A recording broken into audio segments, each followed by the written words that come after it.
যায়, প্রভু আমি তোমার চরণে শরণাগত, তুমি আমাকে গ্রহণ করো। আর যদি মনে করো প্রভু এই বিবাহের অনুষ্ঠানে এ তো রুক্মিণী সেখানে সম্মতি নেই, তাহলে তো আমাকে অপহরণ করতে হবে। হ্যাঁ, তুমি আমাকে রাক্ষস বিধিতে তুমি আমাকে অপহরণ করে নিয়ে যাবে। যেমন যেমন ভগবানকে বলেছেন, ভগবান ঠিক তেমন তেমন করেছিলেন। যদি মনে করো এই অপহরণ কালে আমার আত্মীয় স্বজনগণকে বধ করতে হবে, তাহলে একটা বিধান আমি দিচ্ছি। আমাদের কুলপ্রথা আছে, বিবাহের আগে সেই কন্যাকে গিরিজা মন্দিরে নিয়ে যাওয়া হয়, গিরিজা মাতার আশীর্বাদ নেওয়া যাবে। গিরিজা মাতা মানে দেবী দুর্গা, সেই দুর্গা মন্দিরে নিয়ে যাওয়া হয় তার আশীর্বাদের জন্য। যে সময় আমাকে নগরের বাইরে গিরিজা মন্দিরে নিয়ে যাবে, তখন সকলের সম্মুখে তুমি আমাকে অপহরণ করে নিয়ে যাবে। ভগবানের চরণে প্রার্থনা করলে ব্রাহ্মণ দেবতার মাধ্যম দিয়ে যে পত্র ভগবানের কাছে পাঠিয়ে দিলেন, ভগবান সেই ব্রাহ্মণ দেবতার কাছে এই বিষয় শ্রবণ করে, ভগবান আগে ব্রাহ্মণ দেবতা আসলে সেই ব্রাহ্মণ দেবতাকে আগে চরণ পূজা করলেন, পূজা করে সেই ব্রাহ্মণ দেবতার কি করলেন, সেই ব্রাহ্মণ দেবতার সেই কথা শ্রবণ করে ভগবান একাকী তখন রুক্মিণীকে গ্রহণ করার জন্য ভগবান চললেন। যখন তার জ্যেষ্ঠ ভ্রাতা বলরাম যখন এই বিষয় জানতে পারলেন, তিনিও তখন অনিষ্ট বিষয় চিন্তা করে তিনিও তখন রথ নিয়ে এবং সমস্ত সৈন্য সামন্ত নিয়ে তিনিও তখন কোথায়, কুণ্ডিন নগরে গমন করলেন। সেইখানে ভীষ্মক যখন কৃষ্ণ এবং বলরামকে দেখলেন, তাদের পূজা করেছিলেন, শিশুপাল আদি সমস্ত রাজন্যবর্গ তারা এসেছিলেন। কিসের জন্য? জরাসন্ধ, শিশুপাল এরা সব এসেছিল কেন? শিশুপাল রুক্মিণীকে বিবাহ করবে, হবু বর শিশুপাল মনে মনে কল্পনা করছেন, চিন্তা করছেন, স্বপ্ন দেখছেন, আর রুক্মিণীকে পাওয়ার কি মালা গাচ্ছেন। কে? শিশুপাল। কারণ অনিন্দ সুন্দর রূপবতী রুক্মিণী মহালক্ষ্মীর অবতার। ভীষ্মক অত্যন্ত ধার্মিক ছিলেন, এজন্য কৃষ্ণ এবং বলরামের পূজা করলেন। সেই সময় সমস্ত কুণ্ডিনবাসীর যত নরনারীগণ কৃষ্ণের সেই রূপমাধুর্যকে দর্শন করে তারা সকলেই বলাবলি করতে লাগলেন, আমাদের যে মহালক্ষ্মী রূপস্বরূপা যে রুক্মিণী, অনিন্দ সুন্দর তার রূপমাধুর্য, এমন রুক্মিণীর যদি এমন অনিন্দ সুন্দর কৃষ্ণচন্দ্রের সাথে যদি তারা বিবাহ হতো, তাহলে বরবধূ উপযুক্তই হতো। সকলের মনে বাসনা, সকলেই ভগবানের কাছে প্রার্থনা করছেন, ভগবান এই যে অনিন্দ সুন্দর রূপমাধুর্য বিগ্রহ কৃষ্ণ, এই কৃষ্ণই যেন আমাদের রুক্মিণীকে গ্রহণ করে। ভগবান সকলের প্রার্থনা গ্রহণ করলেন। যখন রুক্মিণীকে গিরিজা মন্দিরে নিয়ে যাওয়া হলো, গিরিজা মন্দিরেতে রুক্মিণী তখন কি করলেন না, সেই বিষয়বস্তু পূজা করলেন, মার আশীর্বাদ দিলেন। নিয়ে যখন আসছেন রুক্মিণীর সেই নুপুরের ধ্বনিতে, রুক্মিণীর, আচ্ছা একটা কথা বলি, আজ একাদশীর দিন সারা রাত্রি জাগরণ করতে হয়। আমরা সারা রাত জাগরণ করবো না, আজ কিন্তু 11টা পর্যন্ত থাকবো এবং ভাগবতের আরতি দর্শন করে তারপর কিন্তু এখান থেকে যাব। আর আমরা পরীক্ষিতকে কিন্তু বসিয়ে রেখেছি, এখনো ভাগবত কথা শ্রবণ করাচ্ছি। পরীক্ষিতের পরম পদ না দর্শন করে কেউ কিন্তু আমরা এই স্থান ছেড়ে যাব না। তাই যত রাত হয় হোক, সারা রাত থাকতে হবে না। একাদশীর দিন সারা রাত্র জাগরণ করতে, কিন্তু সারা রাত্র করতে হবে না, 12টা পর্যন্ত। আর কাল এই জীবন দাস মহাশয়ের গৃহেতে সকলের জন্য মহাপ্রসাদের ব্যবস্থা আছে। মধ্যাহ্নে সকলে আসবেন, মধ্যাহ্নে মহাপ্রসাদ গ্রহণ করবেন। আর কাল সন্ধ্যায়, ওটা কি বলে, আটেশ্বর তলা,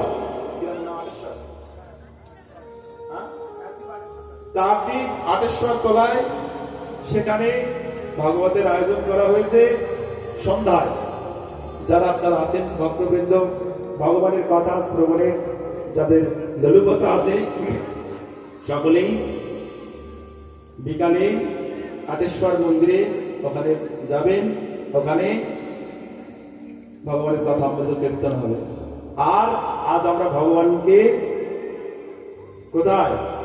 শ্রীমদ্ ভাগবতের শেষ কথা শ্রবণ করে তারপরে যাব, ভাগবতকে বিশ্রাম দিয়ে যাব। ভাগবতকে এইভাবে কিন্তু খুলে দেখে আমরা যাবো না, ভাগবতের বিশ্রাম দিয়ে যাব।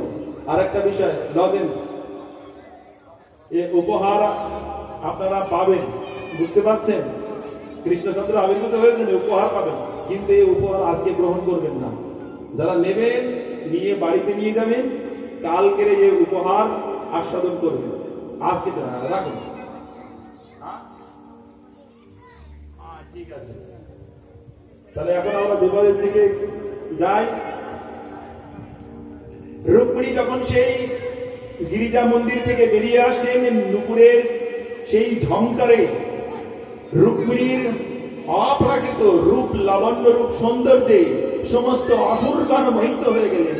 হা করে রুক্মিণী সেই রূপমাধুর্যকে তারা পান করতে থাকলেন। তারা যেন একেবারে স্তম্ভের মতো হয়ে গেলেন। সেই রুক্মিণীর রূপমাধুর্যকে দর্শন করে তারা জড় কাঠের ন্যায়, পুতুলের ন্যায় হয়ে গেছেন, কাষ্ঠ পুতুলের ন্যায়। তারা আর কোনো কথা বলতে পারছেন না, ওই রুক্মিণীর রূপমাধুর্যকেই গ্রহণ করছেন। আর সেই ফাঁকে ভগবান কৃষ্ণচন্দ্র তখন কি করলেন? সকল ওই রাজাদের, সকল সৈনিকদের মস্তকে পদ দিয়ে ভগবান রুক্মিণীকে নিয়ে যখন চলে গেলেন, সেই সময় তাদের সম্বিত ফিরে আসলো। হায় হায়, এ সেই ভগবান কৃষ্ণচন্দ্র, এ তো আমাদের রুক্মিণীকে নিয়ে, এখন না, একটু পরে যখন বিবাহের মণ্ডপে যাব তখন কৃষ্ণ তো রুক্মিণীকে নিয়ে চলে গেল, তখন সকলের সম্বিত ফিরে আসলো। সকলেই তখন কৃষ্ণের সাথে যুদ্ধ করার জন্য শিশুপাল, জরাসন্ধ আদি দন্তবক্র সকলেই তখন শুনলেন তাদের সেনা নিয়ে। কৃষ্ণচন্দ্র তার ঘোড়ার লাগাম টেনে তখন তাদের সাথে যুদ্ধে প্রবৃত্ত হলেন। বলরাম এবং কৃষ্ণচন্দ্র দুজনেই তখন যুদ্ধে উন্মত্ত হয়ে সকলকে যুদ্ধে পরাস্ত করলেন। যুদ্ধে পরাজিত হয়ে শিশুপাল অত্যন্ত লজ্জিত হলেন। কেন? এসেছিলেন বিয়ে করতে, বলে হবু বর হয়ে এসেছিলেন, আর এখন খালি হাতে শিশুপালের মতো একজন রাজা তিনি ফিরে যাবেন, বলে এই লজ্জা আমি আর কোথায় রাখবো?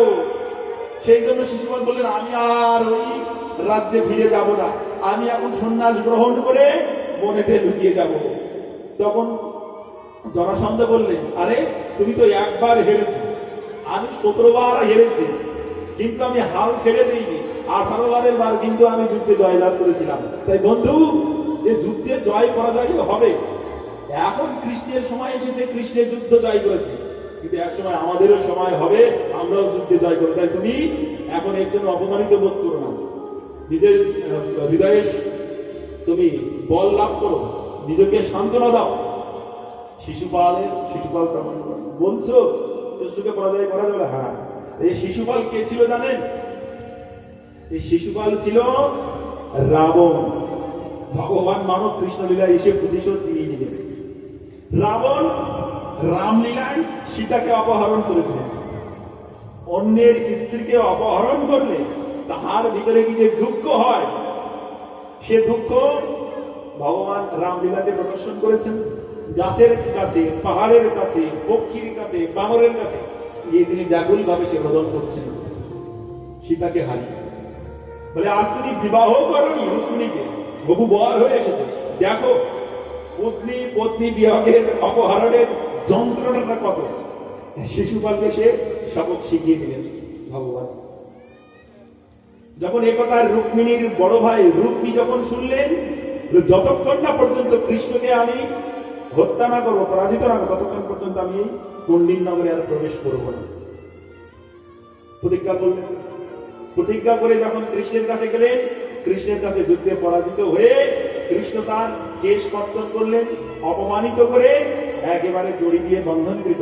সেই সময় রুক্মিণী তখন কাঁপছেন, জ্যেষ্ঠ ভ্রাতা তো, তার ভিতরে একটা ভ্রাতৃত্ব বোধ, ভালোবাসা তার ভিতরে আছে। বলরাম যখন দেখলেন দাউজি কৃষ্ণকে অনেক ভোগলেন, বলে, কৃষ্ণ এটা তুমি ঠিক করো। আরে আত্মীয়দের ভিতরে এইভাবে দ্বন্দ্ব যুদ্ধ করা এটা ঠিক না। কৃষ্ণ তোমার এসব কার্য ঠিক হয়নি যাতে রুক্মিণীর মনে সন্তুষ্ট হয়। আর রুক্মিণীকেও বুঝালেন, দেখো রুক্মিণী, আমরা তো ক্ষত্রিয়, এখন এই ক্ষত্রিয়দের ভিতরে এইরকম এই যুদ্ধ বিগ্রহ সবসময় লাগে, আপন আপন জনের ভিতরে এগুলো হতেই থাকে, তাই এই বিষয়ে তুমি কিছু শোক করো না। কৃষ্ণের কাছে রুক্মিণী হেরে গিয়ে তিনি আর ওই কন্ডিন নগরে প্রবেশ করেন। নগরের বাইরে তিনি আরেকটি নগর স্থাপন করেছিলেন। ভগবান কৃষ্ণচন্দ্র এবং বলরাম অত্যন্ত আনন্দ উৎসব করতে করতে দ্বারকায় গমন করলেন। আর দ্বারকাবাসী যখন অনিন্দ সুন্দর রূপমাধুর্যের বিগ্রহ কৃষ্ণচন্দ্র এবং রুক্মিণীকে দর্শন করলেন, সকলে অভিভূত হয়ে গেলেন। বলো রুক্মিণীর পরমান ভগবান কৃষ্ণচন্দ্র কি জয়। যখন সুসময় আসলো, শুভ সময়, শুভ নক্ষত্র, বিবাহযোগ্য উপযুক্ত পরিবেশ যখন এসে উপস্থিত হলো, সুন্দর দ্বারকায় বিবাহ মণ্ডপ প্রস্তুত হলো। আর সেই বিবাহ মণ্ডপে কৃষ্ণ এবং রুক্মিণী দণ্ডায়মান হলেন। সেই কৃষ্ণ এবং রুক্মিণীর বিবাহ দর্শনতে সমস্ত দ্বারকাবাসী উদ্গ্রীব হয়ে আনন্দ চিত্তে নৃত্য করতে করতে ভগবানের বিবাহ উৎসবে যোগদান করলেন। आओ मेरी सखिया मुझे मेहंदी लगा दो।